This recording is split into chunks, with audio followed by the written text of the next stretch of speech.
Hi, everybody. This is Joel McIntosh. Welcome to the podcast. We sure appreciate you joining us today. We're going to, we're going to be, I'm going to be introducing our speaker in a moment, but I wanted to do a little uh, housekeeping here really quickly and introduce you to the Zoom interface.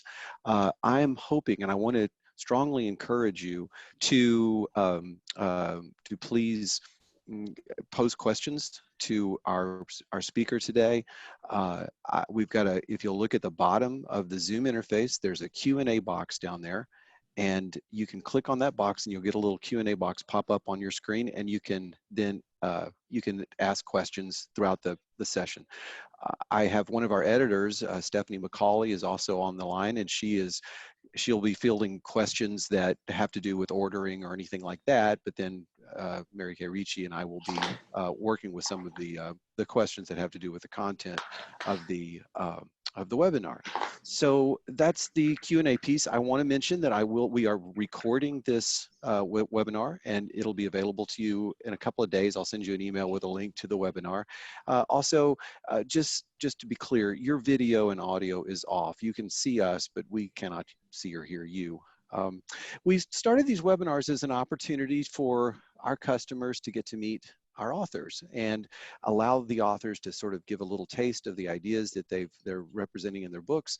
And also, I really wanted to have a Q&A forum where folks could have an open-ended, freewheeling conversation with our authors and ask them the questions that maybe after they read the book, they had some pressing question for the author and weren't able to ask it. So that's what this is. This is space for, so we can have that kind of interaction. Before I introduce the speaker, let me introduce her work. I'm going to switch over to a little PowerPoint that I have here that I can talk to you a little bit about the books that Mary Kay Richie has done.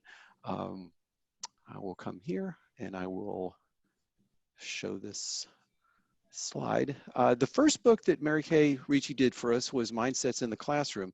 This was the introduction to growth mindset as it might appear in schools with kids.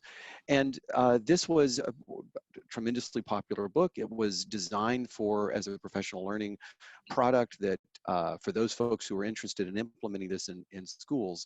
Later, as we started to flesh out some ideas about this book, we decided that what we wanted to do was provide teachers with ready to use materials. So the worksheet, the content that you would need to use in a classroom was already prepared for you. So we released ready to use resources for mindsets in the classroom. This one is being updated, and we should have the update out in 2020. It's not a whole revision. It's just an update of some of the materials so that we're keeping up to date. We also have some materials for schools that relate to mindsets in the classroom. We've done a poster set that you can use for the classroom walls or school walls. We also have an educator's quick reference guide. This can be used as part of a professional development program or in service. It's just a little 8-page, just the highlights, so that if you're presenting this to other teachers or to folks who'll be trying to implement a growth mindset in school, you've got a little advanced organizer for them that they can refer back to. Also, Mary Kay Richie has done Mindsets for Parents. So we have a parenting book that introduces these same ideas, but as it applies into the home. And then she's also done a children's book, Nothing You Can't Do, which introduces kids on a one-to-one level with growth mindsets. So let me now introduce to you, let me stop sharing that screen and introduce Mary Kay Richie. I met Mary Kay many years ago. She was on the Council for Exceptional Children's Tag Board, and I was fortunate enough to meet her in that involvement.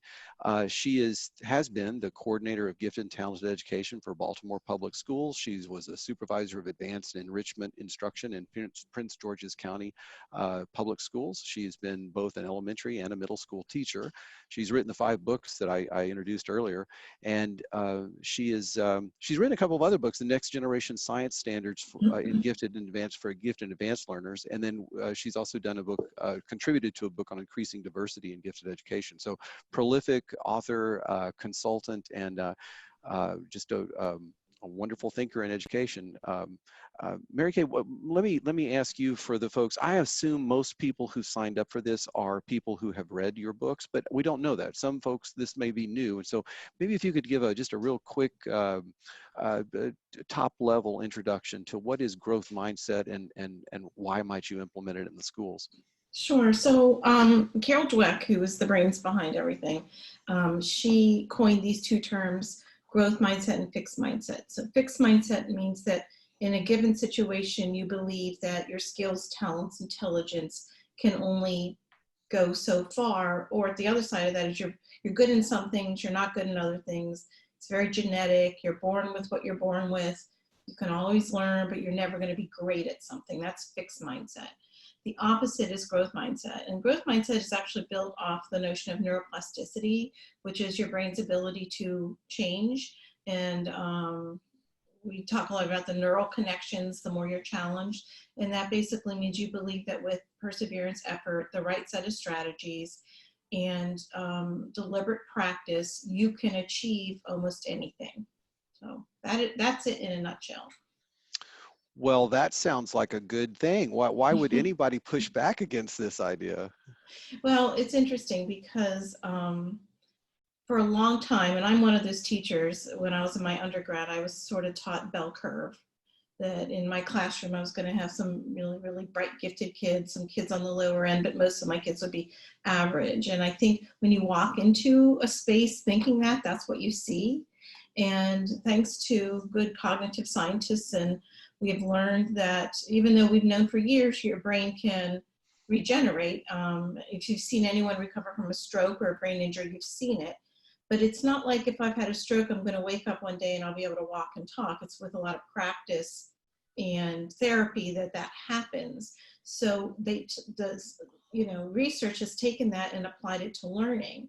And what we have found is that the more you challenge kids and the more you provide opportunities and access to challenge, the more the kids rise to the occasion.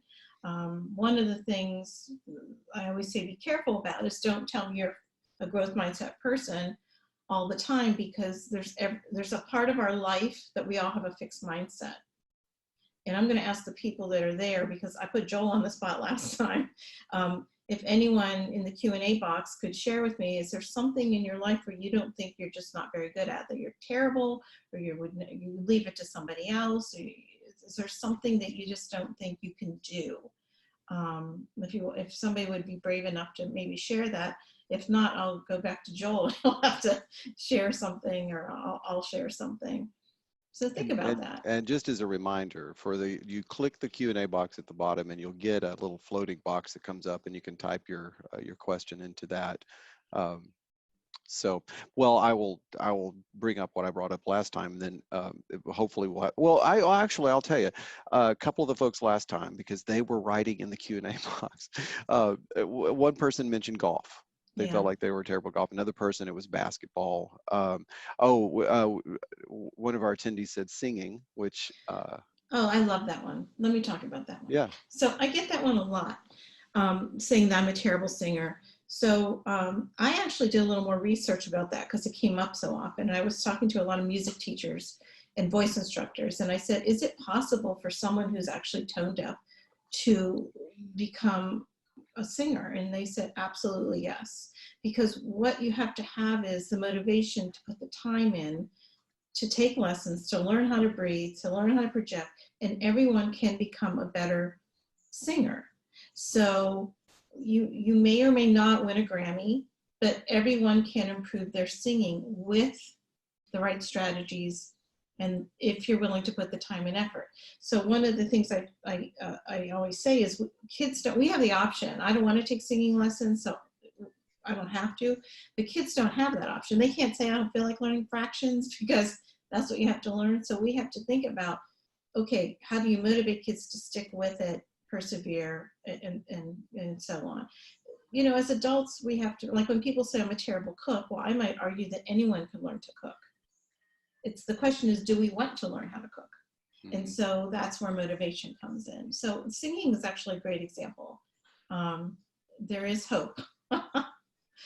is willing to listen to you and show you how to improve. Yeah. Yeah, She's saying absolutely. there is hope then. Yeah, there is uh, hope, definitely. I, I was thinking about something, and I was hesitant to bring it up because it was kind of a half-baked thing. I sat and listened to Dr. Naglieri, who does intelligence measures, talk about how one of the problems that kids who come from low SES backgrounds is that they haven't been exposed to some of the thinking skills that are necessary on an intelligence measure. You're A good exactly right. example would be analogies. Mm-hmm. So if you come from, and this harkens back to the bell curve, which you'd mentioned earlier. If you come from a low SSA background and then you take an intelligence measure, you're going to very likely score poorly on the analogical thinking if you've never been exposed to analogical thinking. Correct. So his contention is, well, then if you teach those kids to do analogical thinking, you give them practice at it and prepare them before they take the IQ test, they will improve their IQ score. And I kept thinking, in that session, I kept thinking, well, does that mean it really improved their intelligence, or does it just improve their score? And then I got to thinking later, I don't think it Well, matters. it doesn't matter, because I've heard Naglieri and actually David Lohman talk about this, and it's really interesting. We look at these IQ scores for kids and we make assumptions, but there are kids who have never had an opportunity to think in the way those tests are asking us to think. So they might be from an impoverished background, or they might lack this opportunity. So we look at these scores and we say, well, this kid can only go this far or that far.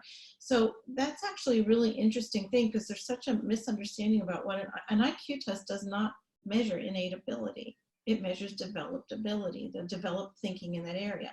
So the analogical thinking is actually a great example, because that's one of the things I did in Title I schools when I was working in a gifted office. Okay, what if we go in and not only, I'm not talking about analogies on paper, but really analogical thinking in every kind of form to get kids to think that way. And they did do much better on that portion of any kind of cognitive abilities assessment. And so it's a matter of, it's nothing we can ever even out for kids, but we have to remember that some kids just don't have that opportunity to think that way. So, and yeah, and anonymous attendee is correct. Cognitive scores can improve with practice. They can, which is why in the districts I have been in, there's either 1 or 2 years before they won't even let the kids, there's a practice factor in them as well. So, but you're exactly right. So. That makes sense. I know, well, two things. One is I know, as someone who has been a leader in schools, and then as someone who, now that you're really full-time author consulting around the country, you're in schools a lot. Mm-hmm. What would you say are the primary misconceptions about the growth mindset idea? So one of the big misconceptions is that once teachers learn about it, they think it's enough to say, try hard, do your best, put forth effort, and or hanging the posters. I'm nothing against the posters, but that's not a growth mindset classroom. You have to, it's about growth mindset praise and feedback. And one of the big misconceptions is they think that's enough, and it's not. If you don't give kids the strategies they need to reflect and make changes and move on, then they're going to be making the same mistakes over again. So one of the tenets of growth mindset is teaching kids to be comfortable with struggle, and to be comfortable with mistakes, and be comfortable with failure, which is a very difficult thing for teachers. Have to be comfortable with kids making mistakes, because we sometimes think it's, okay, why are they making the mistake? So what we have to do is, okay, you're having a growth mindset, you're teaching about kids about growth mindset, but did you deliberately practice those strategies those kids need in order to continue on and to persevere? Because if they keep doing something the same way, they'll have the same result. So that's the big one. The other one is what I mentioned earlier. They think that they're growth mindset across the board, and it's the kind of thinking you apply to different situations. You might apply, like I've been into this work for a lot of years, but I still catch myself sometimes with my own kids. Even though my last one just graduated from college, I still find myself sometimes going into that fixed area and catching myself. So it takes a while. Yeah, we were talking about that the last session, that I think, like, if you ask me where I feel very comfortable with a growth mindset would be in business. I feel like, you know, every now and then our editors, and we see a trend in education, and we try to go find the best people for it, and we're scrambling it on this end. And I believe we can do some exciting work and make a big impact in the world.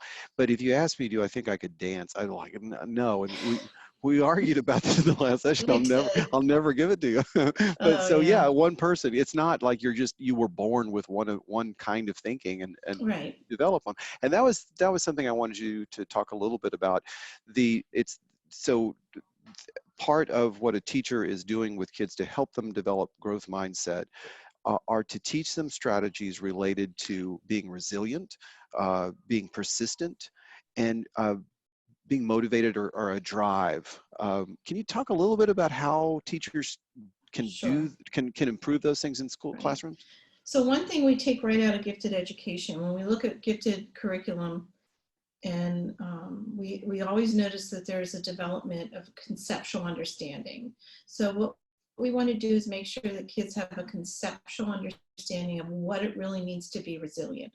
So some kids can be out on the field and they show great resiliency, or maybe their home life, they have to show great resiliency, but that doesn't easily transfer into academic resiliency. So what we have to think about is, what are some ways that we can not only model, but help them conceptually understand that? And that's through using examples and non-examples. That's teaching kids strategies on what to do when they get stuck, and not the first. Sometimes the kid's first stop is to the adult saying, I need help. And what can they do between the struggle and asking for help? And struggle's not a bad thing. I mean, struggle is what builds academic resiliency. You can't build academic resiliency without struggle, because what are they bouncing back from if they never struggle? And this whole notion of being under challenged, one of the books Proof Rock does, Beyond Gifted Ed, introduces that whole notion of the kids that are under challenged, and what you do for them. And we under challenge a lot of kids.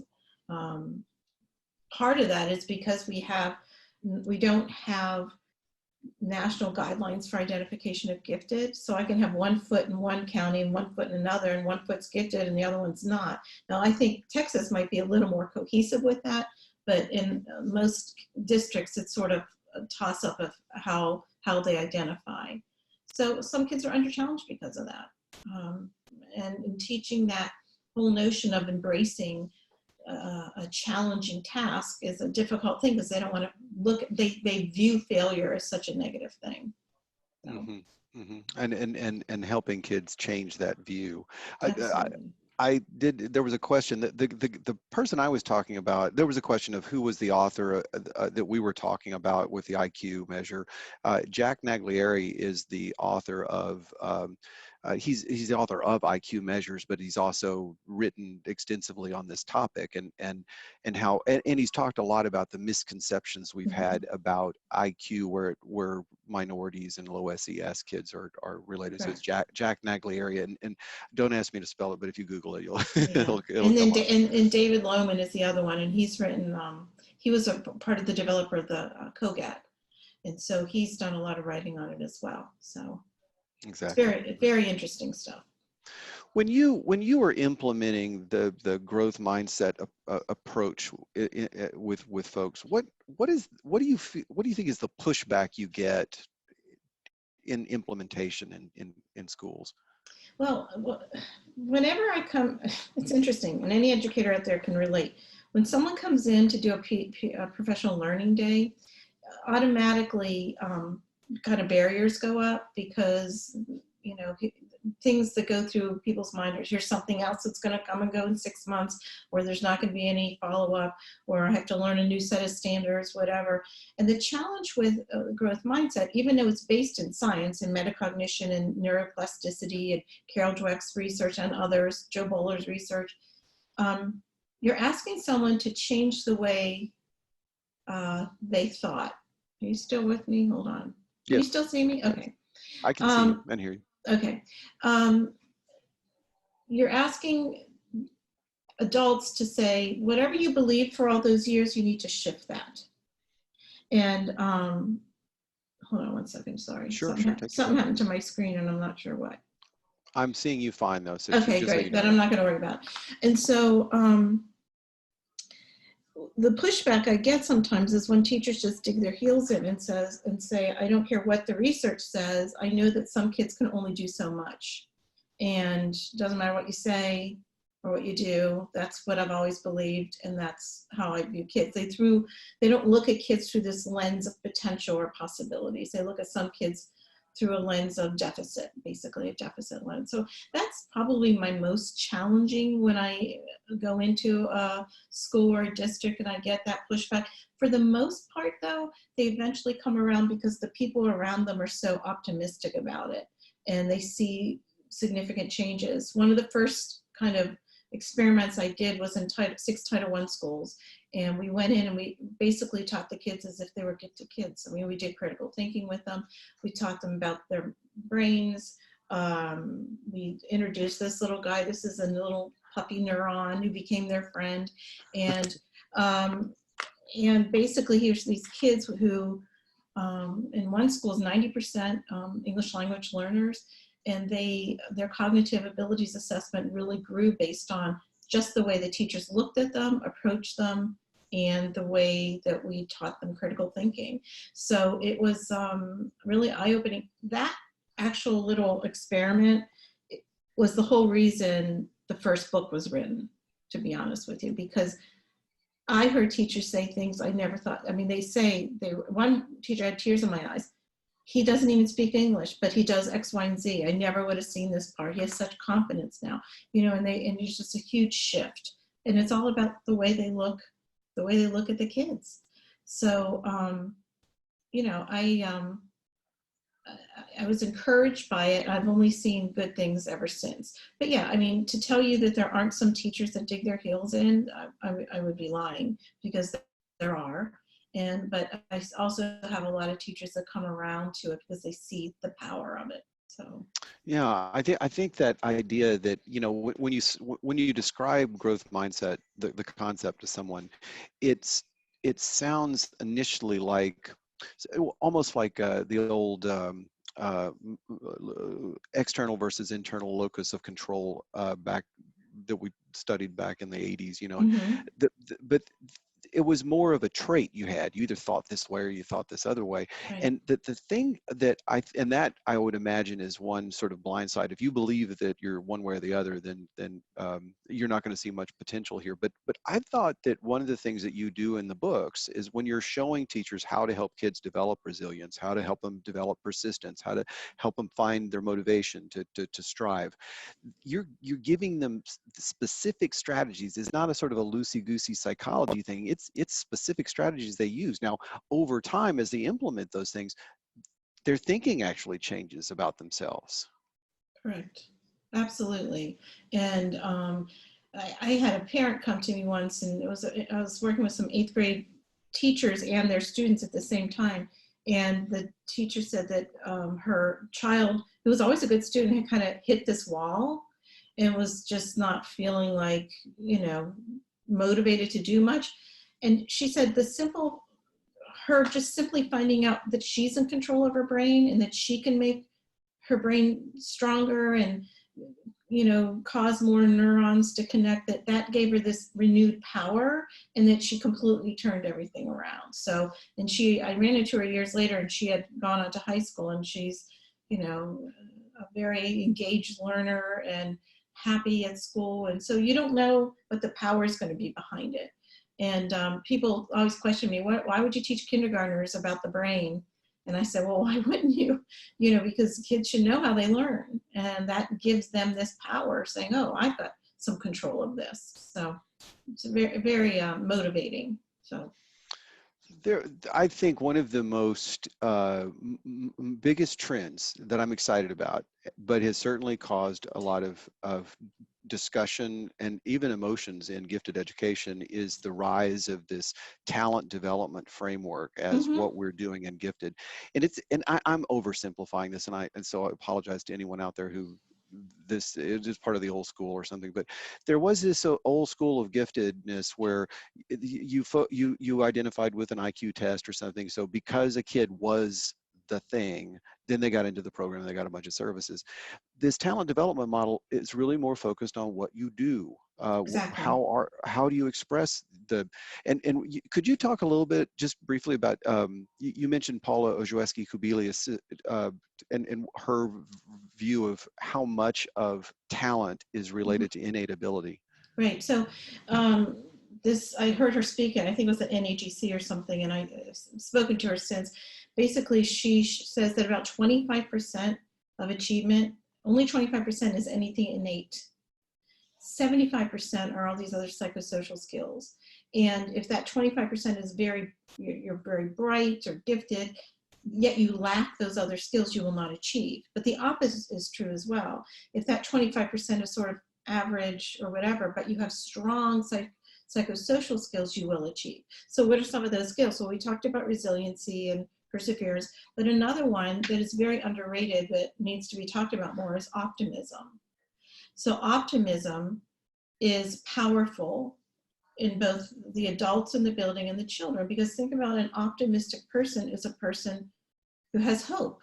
And don't we want all our kids to have hope? And we want all our teachers to have hope. But the issue is, like pessimism, well, pessimism is very contagious. We know that. Sometimes we live with someone who's pessimistic or we work with them, and after a while, that pessimism rubs off on people. But the good news is optimism is just as important. And in the book I wrote for Create a Great, I don't even know if you showed this one, Create a Growth Mindset School, the Oh, administrator's no, I book. didn't show that Yeah, one. I just realized that. I have a whole chapter on leading with optimism. That's how important it is to model that in the school, and to be, so when you think about those skills we typically don't deliberately teach, and we're depending on kids on that 25%. I mean, resiliency, perseverance, that ability to handle feedback and critique well, and taking the failure and mistakes and knowing how to reflect. But optimism is a very important piece of that as well. There was, I had a really neat opportunity to talk with this guy, Todd Rose, who has recently written a book called Dark Horse. And the whole book is essentially looking at people who shouldn't have succeeded and did, and it was just people who've expressed, like, in different talent areas. You go back and look at them and think, not in a million years would you have thought that they had succeeded. But what they did was, every one of them to a T had figured out some special strategies that would allow them to succeed in this area of talent that they had learning disabilities or whatever the case was. And so it really, I think it gets to what you are addressing, is that the kids need the skills to, I mean, I keep harping on it, but to have persistence, to have resilience. And could you talk a little bit, like, and I know we're running short on time, and I apologize to everybody if you're on tight schedules, but you talked about helping kids learn from failure. And almost as a how do you help kids approach failure and learn from it? What can you talk a little bit about what you said last session? Yeah, so one of the things we talked about is how when kids fail, make a mistake, whatever, sometimes teachers will say, well, like, redos and retakes are great. They're very growth mindset oriented. But if we don't build in that time for kids to learn how to reflect on whatever that failure is, then it's not going to be a learning experience. So struggle, failure, mistakes, it's a beautiful learning experience if they take the opportunity to reflect on what went well, what didn't went well, what needs to change. And if you think about our whole adult life, we do that on a daily basis, pretty much automatically. We think about things that went well or didn't, we don't do it as consciously, but we have to deliberately teach that to children and say, okay, how do you reflect on this? Figure out what happened. There's a great teacher in California. I love her video. She calls it My Favorite Mistakes, and she highlights all the kids' mistakes, just circles them, and it means go back and look at them again. But the next day in class after a test, she won't name names, but she goes, I want to share with you some of my favorite mistakes. And the kids get excited if they pick their own mistake, and she explains what she noticed and have the kids converse. And this classroom is one where mistakes are okay because it's a stepping stone to understanding. So that's the culture of the classroom. That makes complete sense. And by the way, my bad. I did not list your administrator's guide, which is the one that you held up. And so Mhm. we also, you think we've got materials for teachers, we've got materials for parents, kids, and we also have an administrative guide with that. And that's so that let me kind of pull things together because Okay. we're out of time. But Mary Kay Ricci, I very much appreciate you being here. I wanted to mention to the folks who are attending that Mary Kay Ricci does consulting all over the country in schools, and she's, if you would like for me to get you in contact with her, please just shoot me an email. You all have my email from the webinar registration email. I will be sending out a recording of this, and you should get that in the next couple of days. And also, I'll give you a little coupon code for a nice discount on any of the other books. Maybe you've seen the ready to use resources for mindsets and you would like to buy some of the other ones. I'll give you a nice discount that will be good for about 7 days or so. But I'll beat the Amazon price on it for you guys. So thank you guys for coming. I know that this is an important time of your day, and you've given it up for to hear us talk, and I sure do appreciate it. And thank you again, Mary Kay Ricci. Thank you. I appreciate your time. All right. Sure. Bye-bye, Thanks. everybody. Bye.